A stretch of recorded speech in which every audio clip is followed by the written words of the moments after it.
Okay, Fred Burrows with Plumbers.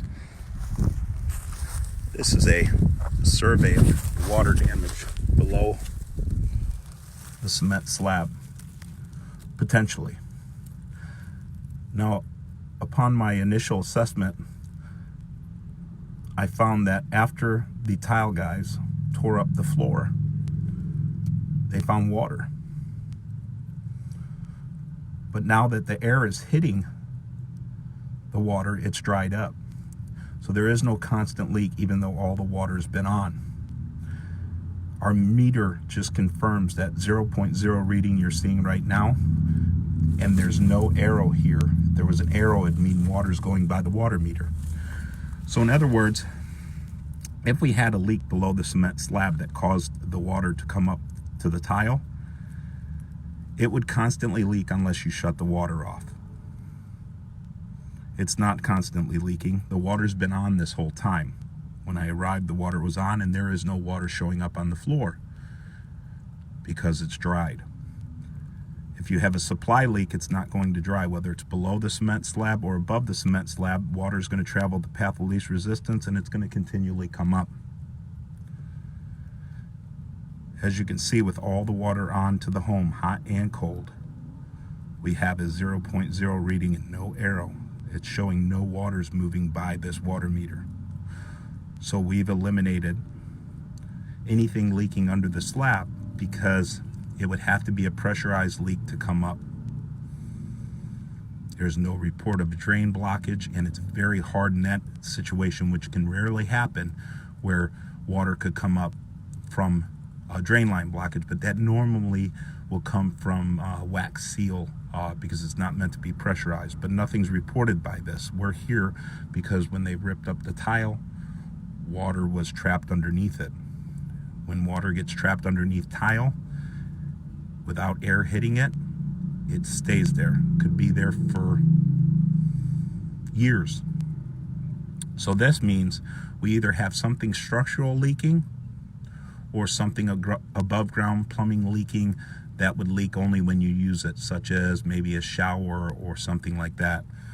We have to go through the process of elimination and see if we can find anything that will leak, because it is either structural, an above ground usage leak, or something that leaked in the past and water got trapped under there and is no longer leaking. It's one of them.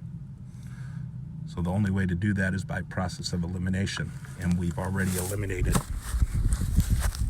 the sub-slab leak. Now, I will say this about copper piping. This is soft-rolled copper. You may not have one now, but you're going to get one. It's not if, it's when.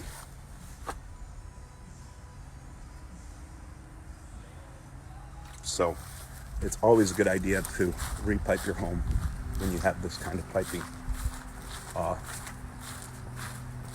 Especially if they're putting, what kind of floor are they putting back?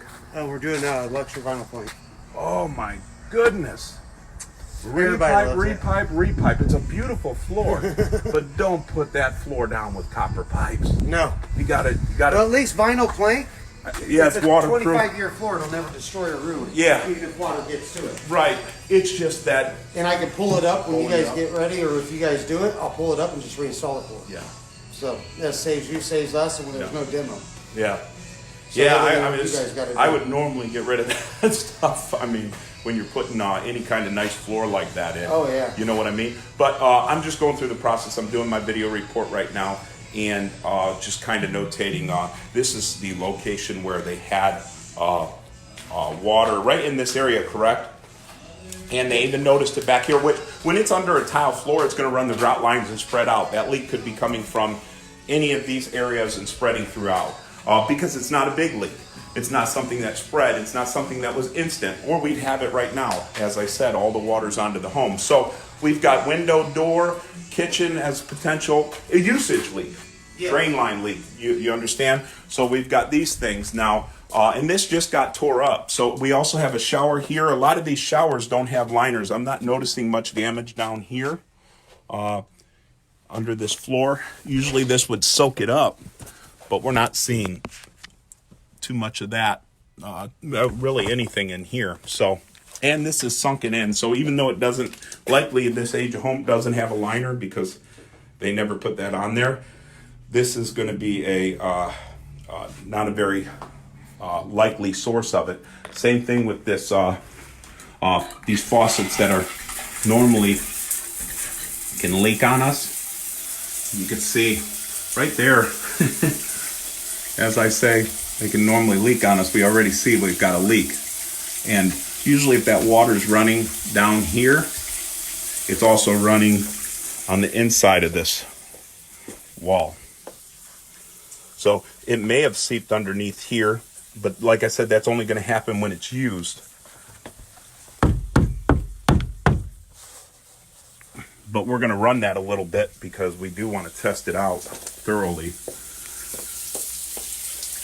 You can see this, pretty sure this has multiple leaks in it, but we need to find out if that's distributing water if we can. Leaks that happen over long periods of time, though, say that one is slowly seeping over here, it could take days and multiple uses for it to actually seep over here. So we've already identified one thing. So now we're going to go through and we're just going to check on a couple other things around here just to see.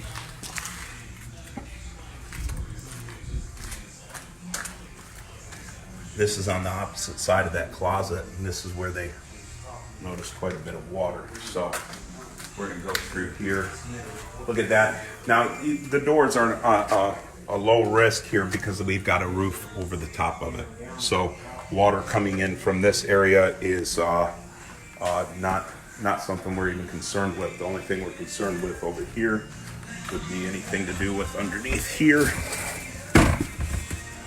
And you can see some water damage right there. They got PVC out here, but we don't know if that was just replaced, and they have a copper waste arm possibility in the wall. This is moist. I'm gonna hit this with thermal imaging just to see if there's any temperature differentials or anything I could see like that coming through here. You can see at some point there was water underneath this way. Could have even been from a dishwasher.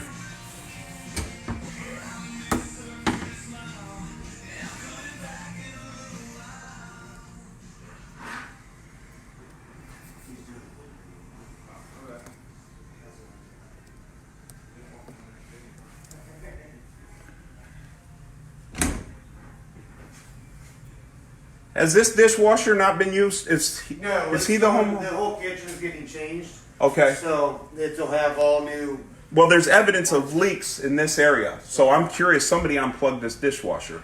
Oh, it is unplugged? It's unplugged. I was just wondering if the homeowner unplugged it because it leaked. I would assume. I don't know. It's full of water too, so. Oh, there we go. Yeah.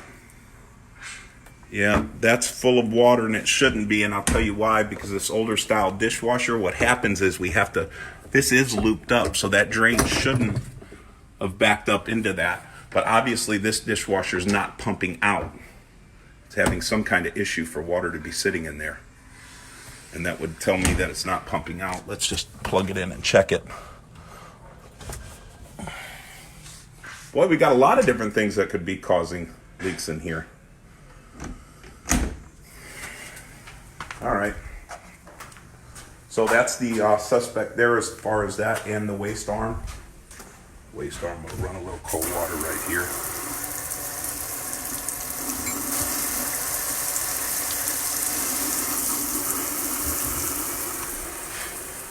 All right.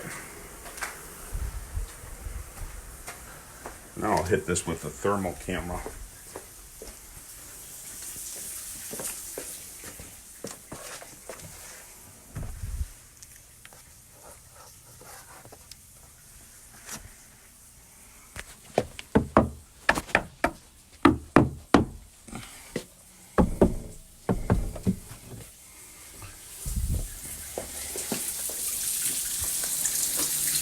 Possibility that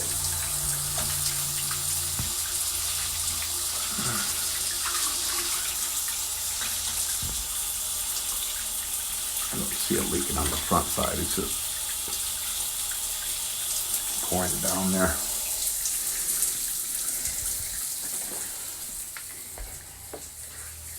All right, we're gonna hit this with thermal imaging, see if we see anything in this area.